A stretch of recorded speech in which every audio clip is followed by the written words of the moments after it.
你看现在的手機，除了配置內卷，名字也要內卷。本來好好的數字 Pro 起來 ，Max 起來 ，Plus 起來 ，Ultra 起來，現在慢慢的在各家 Pro 不限內卷之後，好像步步一阉割也拉不開差距了。我對 Ultra 最深刻的印象還得是小米10至尊紀念版。好，那現在把 Ultra 打出圈的小米，還能靠啥拉開差距呢？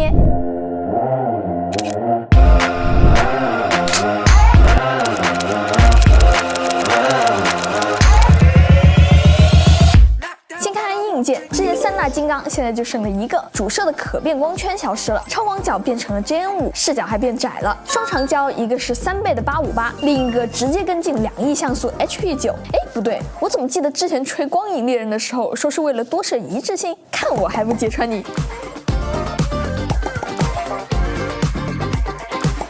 居然比14 Ultra 只強不弱。哎，那這樣的話，小米14 Ultra 的用戶趕緊關一下視頻，實在太大了。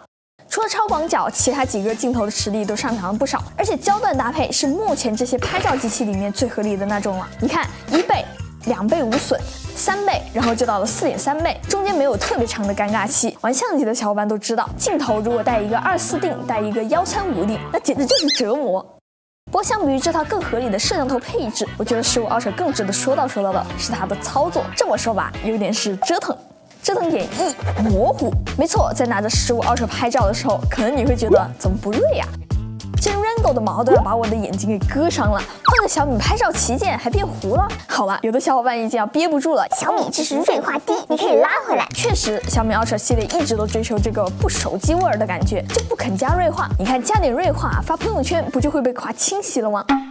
後期拉一下回來，哎，這下能割上眼睛了吧？你喜歡哪一種，低銳化還是高銳化呢？折騰點2，手動。15 Ultra 的拍照裡面，攝影師的參與程度很高，你需要自己手動開啟抓拍模式，否則依然很有可能會糊糊糊。你看開和關的對比。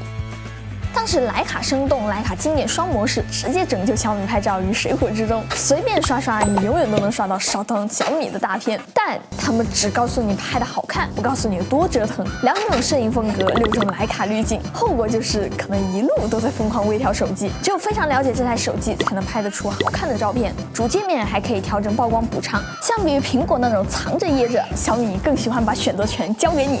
如果你選擇加錢，調焦距、調曝光都可以用波轮控制。給大家看一下這裡面有多少配件啊！它這裡有2個快門按鈕，這個我已經是裝上去的。然後這個快門按鈕呢是可以擰下來換的，而且網上可以買到很多那種第三方的，什麼顏色都有。之前我就給我的 XT4有裝過一個，直柄這裡是用這個螺絲給擰上去的，我們把它掰起來之後就可以這樣子把它轉下來。掀起來之後你可以看到它這底下是有齒的，所以你不用擔心它會自己鬆開。如果在手動模式裡面，除了自己設置曝光3要素，你還可以設置自己的色彩傾向和風格化，拍出更誇張的照片。最遠的操作也就是滑動一下，當然更高的自由度也意味着更高的翻車率。就像開放世界遊戲，總會踩到更離譜的 bug。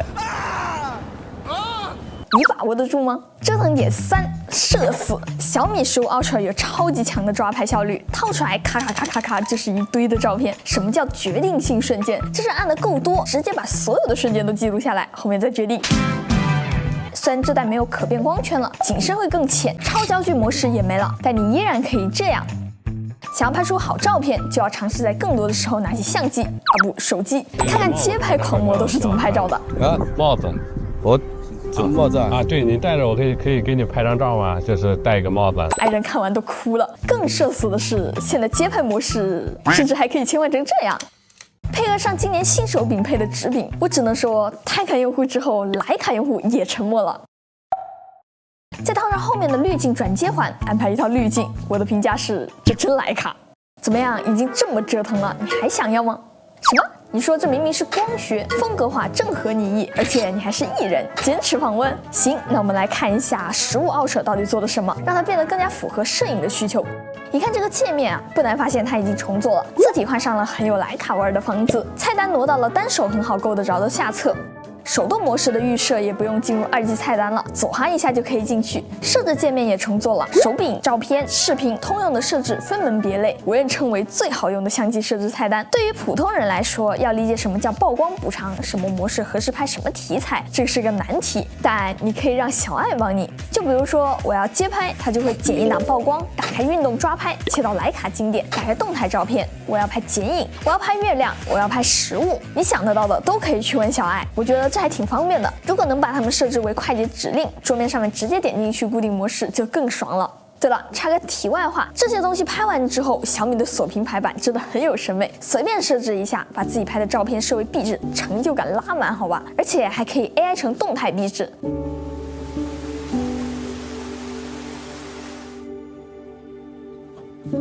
那畫質呢？今年的相機比起上一代，料明顯堆到長焦段了。双长焦加入之後，长焦段理論上的潛力比之前大了非常多，能夠用光学虚化拍長焦人像，就簡直離譜。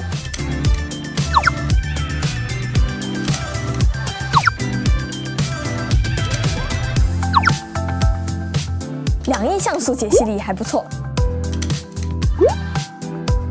我覺得最實用的還得是這個2倍啊，這種解析力才有資格說是無損變焦嘛。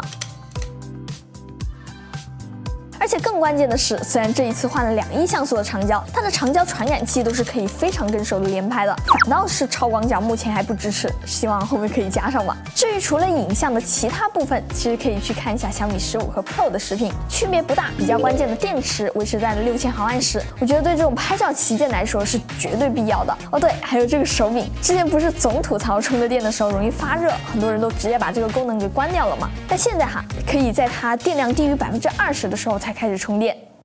不知道你認不認同啊？在拍照這方面，小米的 Ultra 系列對於很多攝影師來說確實是一個很不一樣的機器。重點不只在於它的畫質，更關鍵的是他們更尊重攝影師，讓 Ultra 成為一台對攝影師更友好的機器。大家一開始以為圖一樂的攝影手柄，現在手感做得比 X-M5 都好，說不銳化就不銳化，堅持影調就走到底。如果說其他家的 Ultra 是攝像頭升級版的旗艦機，小米15 Ultra 就是設計給攝影師的禮物。不管之後小米還能不能堅持下去，至少我還是很感謝有一個廠商能夠做出努力的。OK， 那麼這期視頻到這裡就結束了。如果這期視頻還有點意思的話，記得給我點讚、3連關注哦，這對我來說非常重要。那我是切里，咱們下期再見吧，拜拜。